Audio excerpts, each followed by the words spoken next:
Welcome to Abyss Gazing, a horror podcast where we focus on all things spooky and mental health. I'm your co-host, Mark. And I'm your co-host, Josh. And this is our first short episode. This is just a bonus episode this month. So, Mark, what are we talking about here? Found footage paranormal investigation movie, Infrared.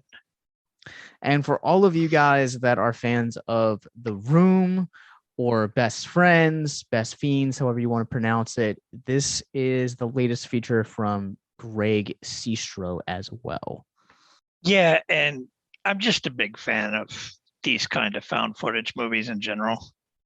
So I looked forward when I got the invitation to review this one. I was looking forward to it. Same. I was more sold on the fact that I just like to see Greg's progression as an actor because I've read The Disaster Artist, his book, twice. I got to meet the guy a couple years ago, and I've always really liked the trajectory of his career, especially as of late. So Infrared is going to be hitting VOD select theaters and maybe DVD. I'll have to double check that on July 22nd. But we're going to jump into both our spoiler-free thoughts and spoiler-filled thoughts because there are portions of this movie that I personally can't talk about without getting into spoilers. So this movie basically tells the story of a brother and who is a ghost hunter, and a sister who is a medium that basically investigate a supposedly haunted school and get more than they bargained for. Mark, what are your thoughts on this one? I mean, I haven't seen a whole lot coming out recently of the found footage kind of stuff. I mean, we get the occasional release, but it wasn't like it was there for about 10 years. 5 or 10 years where you were getting them every few months, a new one was showing up. So if you're a fan of that kind of stuff, it kind of fills that void for the time being until something new comes out. Is all right. I didn't think it was great. It didn't suck. It was all right. Yeah, it's definitely a movie of ups and downs, hills and valleys. And I will say though, and I don't know if you have seen this yet because you left me hanging when I asked you the other day, but Shudder put out a documentary a couple weeks ago called The Found Footage Phenomenon. And this documentary kind of gave me, it's a oral history essentially of the found footage documentary found footage like craze of kind of its early days with Cannibal Holocaust and McPherson tapes. The McPherson tapes, as well as kind of like the high point with movies like Blair Witch Project and Paranormal Activity, and kind of like the little indies sprinkled throughout, and kind of like how other countries have like gone through it. So like watching this movie after a couple days after watching that documentary, like I have a better appreciation for not only the genre but what they're trying to do here. But I agree with you, it's nothing that's groundbreaking, and I have a lot of qualms with the way this movie ends. So we're gonna do a spoiler talk right now. So before we jump into spoiler talk, where would this land for you on the Rorschach rating scale, 0 to 5? Like I said, it wasn't great. It wasn't bad. It kind of fills that void right now. So I'd probably give it like a 3 out of 5. I'm going to go ahead and give this one a 2.5. And I'll explain why in the spoiler section, because literally all my problems with it come from the film's kind of last act of this movie. So in also kind of the first act, but let's jump into it. This is your official spoiler talk on Infrared. If you or someone you know is listening to this podcast right now and you're struggling with suicide, addiction, self-harm, or depression, we encourage you guys to please reach out. This is the heartbeat of why we do what we do. Suicide is currently the 10th leading cause of death in the United States, and as of this recording, there are 132 suicides that take place each and every day on American soil.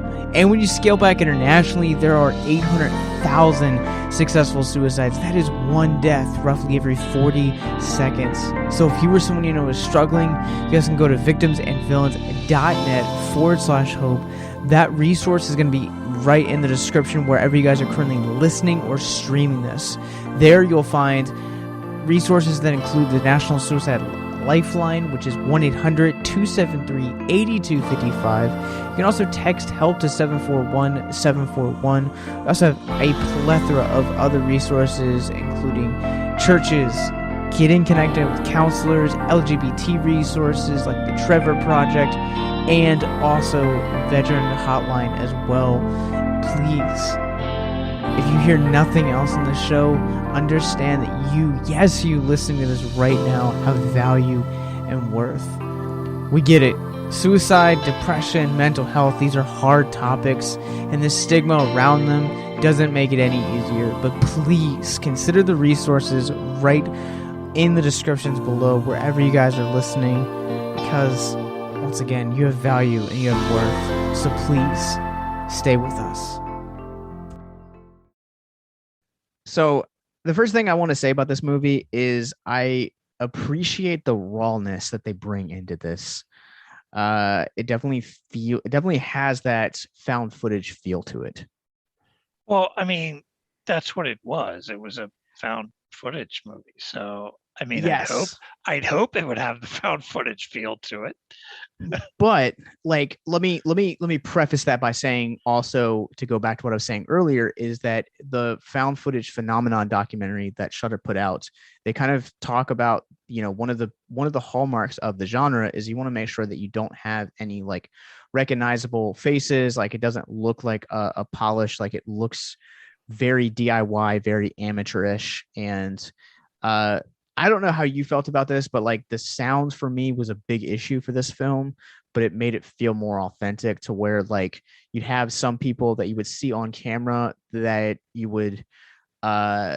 could hear them fine, and then they would be having a conversation to the cameraman or to like the host, whoever they were interviewing, and they were like long conversations that I felt like just really got under my skin.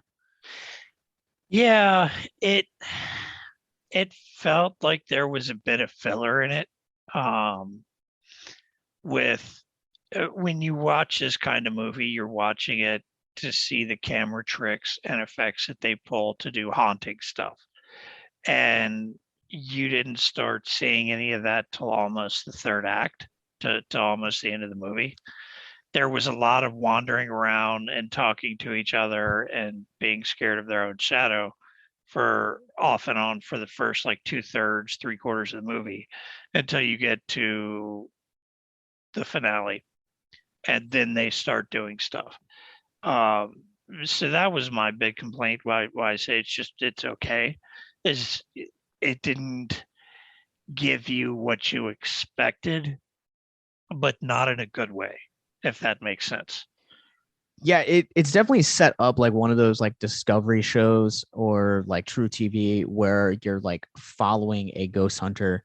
But like the first probably like 20 minutes are so jarring to kind of get into the groove of this movie, because you're seeing this failed TV pilot, you don't understand why, and then you get into like meeting Sistro's character, you're not really sure what to make of him. He doesn't come back until almost 45 minutes later, and then you jump back into Isabel and Wes, and the film kind of like lacks focus for like the first like 30 minutes of the movie.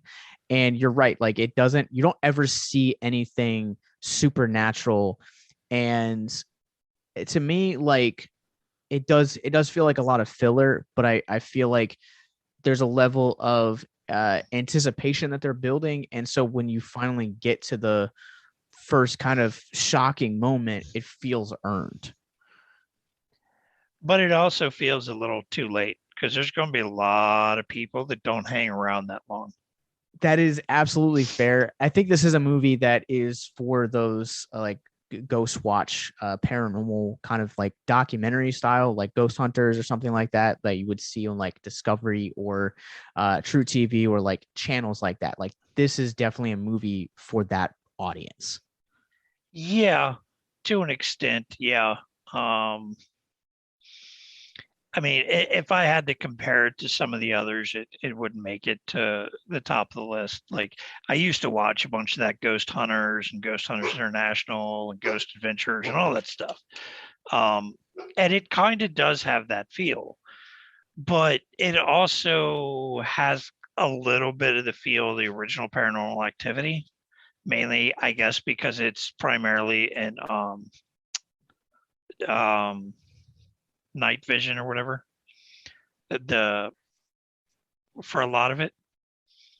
Yeah. Night vision. Yeah, night vision in this world is I both appreciated it because of seeing a lot more independent cinema in the recent years, but like their version of night vision is literally just placing a green filter on the camera. Yeah.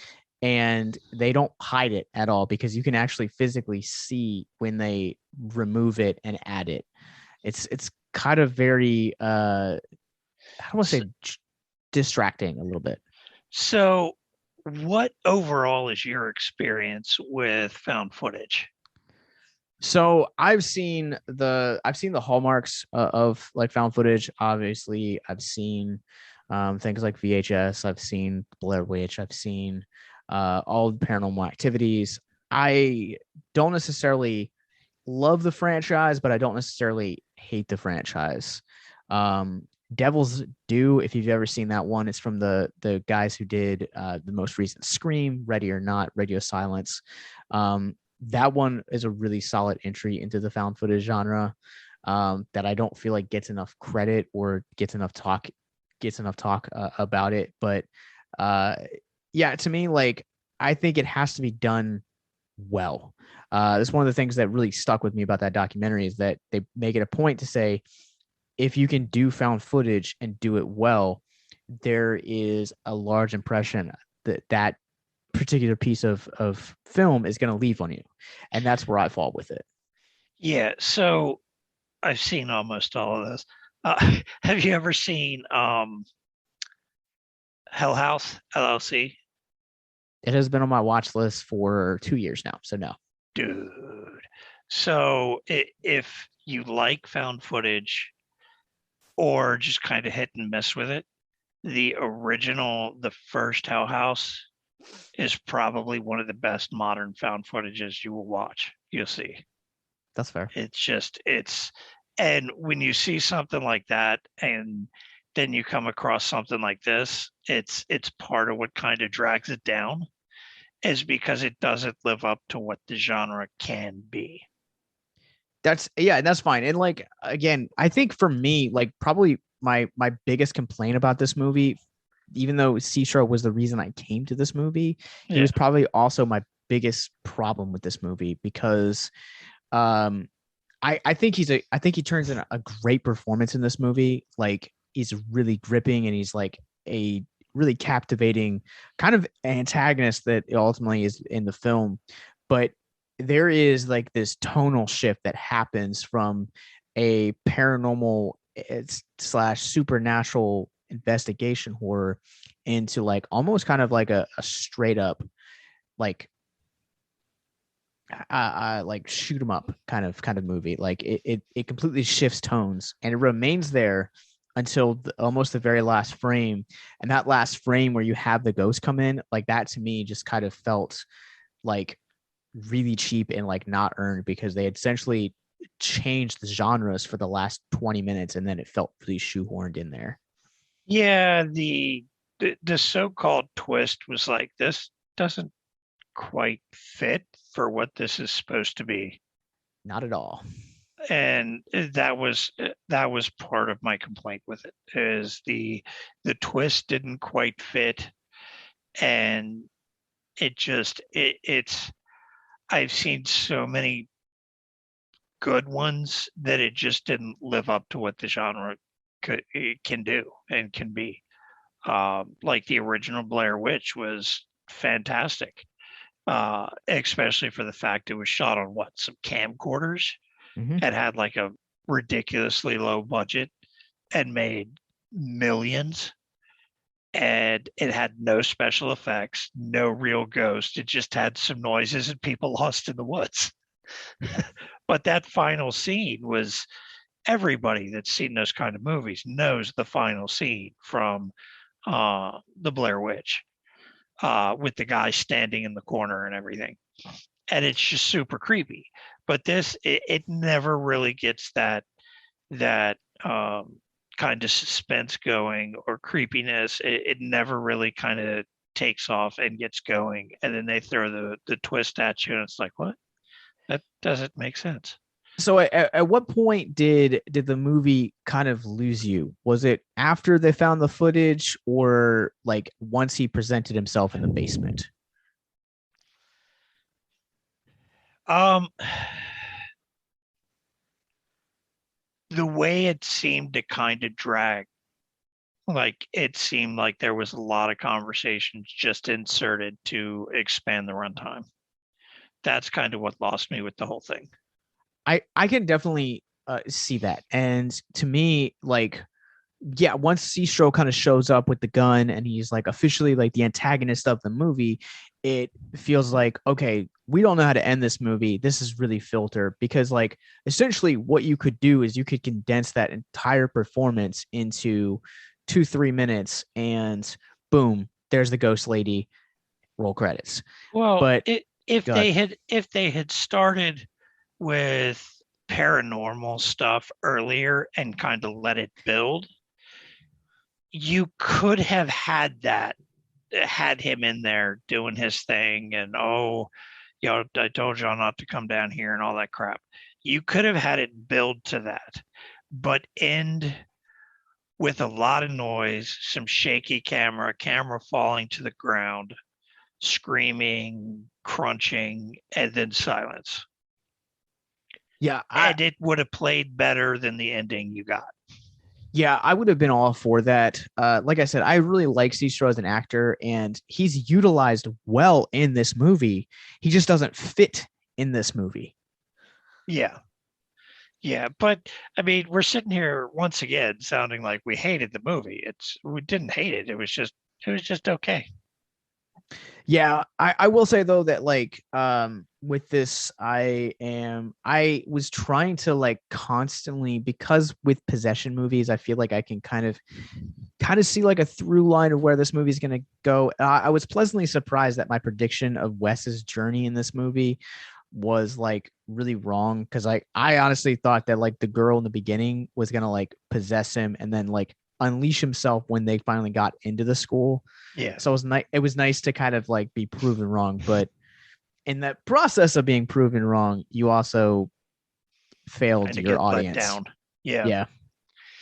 Yeah, and I mean, it's a fun genre overall. It's just, this feels more like a filler to the next real good one, to kind of fill some space until a good one comes out.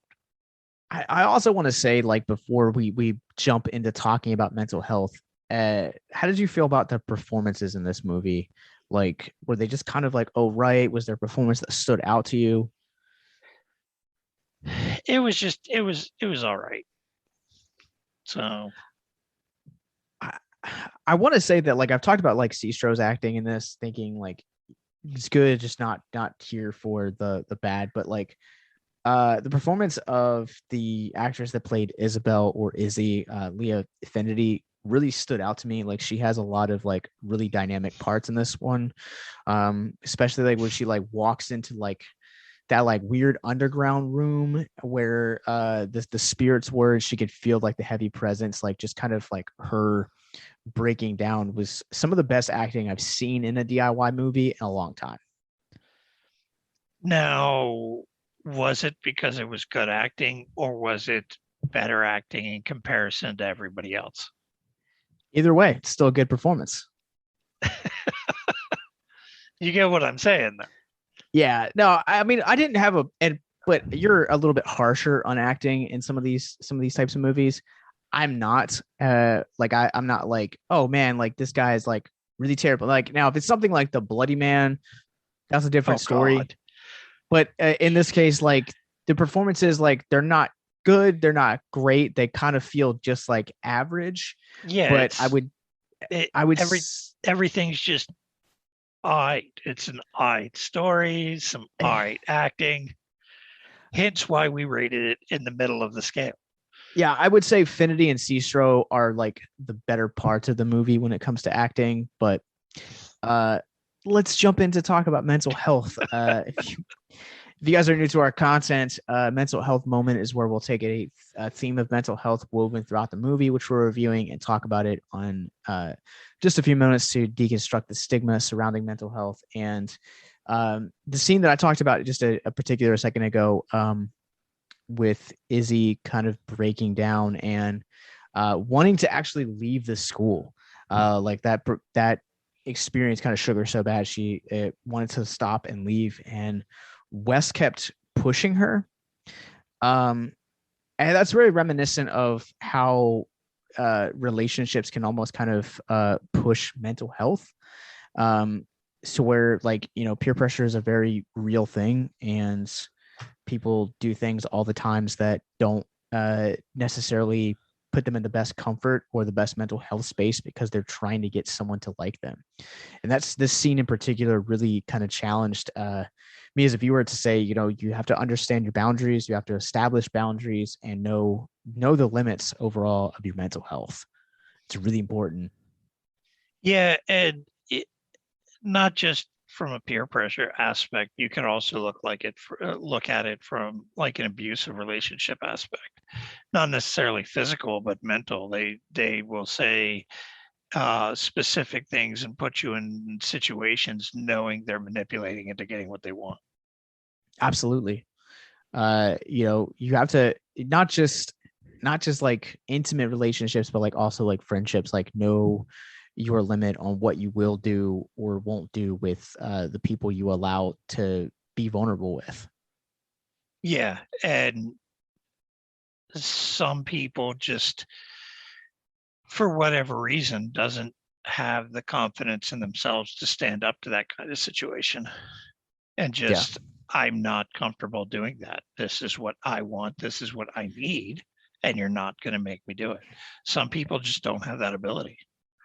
yeah, that's the importance of like self-care and like self-love and self-esteem, is like knowing what you love about yourself and being comfortable and confident in that, and not dictating what other people will necessarily say about you. Like I feel like we live in a culture now where it's body positivity is largely accepted, but also at the same time, like you still like shame people for their bodies, or shame is a very real thing. Like I was surrounded in a culture of shame for the movies I watched, the music I listened to, the company I kept, like, and I feel like I'm more in a stable mental health space now doing podcasts like Abyss Gazing and Victims and Villains, because I've established boundaries in relationships, and I've also tested and understood what I can and cannot handle when it comes to my mental health.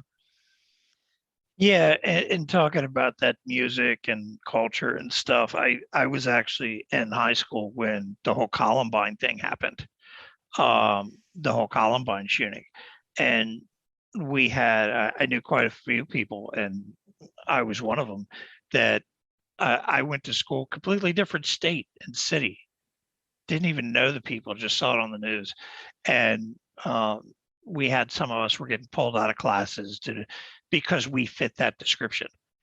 We got singled out by administration. My car got searched a couple times. So it was, you fit a description of what we think one of these people look like, and we kind of got singled out for it, and had to kind of be a little careful because they were all watching us all the time.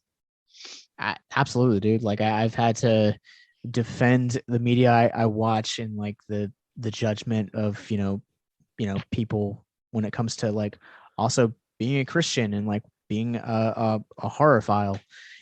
Like I love this genre, and I've always had to kind of face it because of the bad looks it gives Christians and stuff like that. And also I'm tattooed all over my arms and my hand now, my hands, I guess. Yeah. But like, over those years, like those kind of things have like really made me stop and say, hey, like what are my limits when it comes to my own mental health? Like, am I willing to entertain this person and their judgment, or is it just going to end up exhausting me in the long run and burning me out? And that was kind of what I appreciated about this particular scene, is that like Isabel knew her limits on what she could handle. Yeah, and that's something you can learn to do and enforce with people. It starts off incredibly hard and difficult because you don't want people to be mad at you or upset or look down on you or anything. But once you start to do it, the more you do it and stand up for yourself and your boundaries, the easier it becomes and the more confident you become in yourself. Yeah, it's really hard in those like first like couple months to like first few years, because in the process of those changes and like understanding the boundaries, you are also establishing for yourself, like you're slowly weaving out toxic relationships. And I mean, they might honestly be some of your best friends or like even family members, but sometimes you need to kind of cut those ties in order to be a better version of yourself and a healthier version of yourself than you are with those people in your life. Yeah, and I recently heard something. It was kind of cheesy. It was something on like Instagram, but it makes sense, perfect sense as to what you're saying. The guy said he'd rather have 4 quarters than 100 pennies, in reference to his circle of people around him. He'd rather have 4 good friends than 100 okay friends. Yeah, and the company you keep has a large portion of how it affects your mental health also. So Yeah, and the people I know that I've been around for years, like my wife, I've known 12 years. My best friend, I've known like 20, 25 years. My other real good friends, I've known every bit of 15, pushing 20 years. And I've only got a few real close friends. I got a lot of acquaintances, but the good people that we all kind of hang out and maybe once or twice a year, but everybody is just like they're picking up where we all left off. And we've all known each other 10, 15, 20 years, are each other's kids, or we're uncles to each other's kids. And and it's finding the right people to be around you. yeah. Yeah, I absolutely agree. So we always say this is to click the links in the descriptions below if you or someone you know is struggling with depression, anxiety, addiction, alcoholism, self-harm, suicide, anything along those lines, anything that affects your mental health. Click the links in the descriptions below to check out our mental health resource library. Infrared hits VOD and select theaters beginning on July 22nd. You guys can, if you guys are just randomly came across this, check out our regular episodes where we talk about all things from horror, from everything from Ghoulies to Night Watch to Wicker Man to Sweeney Todd, a little bit of everything in between. But Mark, where can people find you online? I just have my miniature painting, which I need to update and post some stuff because I haven't in a while. Titanium Juggernaut painting on Instagram. Yeah, you really do need to update that, man. I've been so busy with so many other things. I haven't really finished much that I'm super happy with. So that's fair. That's yeah. You guys can follow me. I'm on Letterboxd at Captain Nostalgia. I'm also on TikTok at Gent Gent Ghostface, and you guys can follow our parent company, Victims and Villains. We're on Facebook, Instagram, Twitter, Twitch, YouTube, and wherever you guys get your podcasts from. You guys can support us monthly via Patreon or a donation by clicking the link in the descriptions below. All that money goes towards our 2023 mental health resource efforts. But until next time, remember, the longer you gaze into the abyss, the more the abyss gazes back into you. Have a good night, guys. How would you guys like to help us get mental health resources into schools, conventions, and other events? Well, now you can. Simply go to patreon.com/victims and villains for as little as $1 a month. You guys can help us get mental health resources into current and upcoming generations, educate and break down stigma surrounding mental health, suicide, and depression. And you get exclusive content that you can't get anywhere else. And you guys can tell us which Nicolas Cage movie you want us to cover, and we'll do it. All it takes to get started is to go to patreon.com/victims and villains, or simply click the link in the episode description wherever you guys are currently listening or streaming this episode. Pick your tier and get started today. Yes, it's that simple. So quickly select the tier that you want and help us get hope into the hands of the depressed and the suicidal today.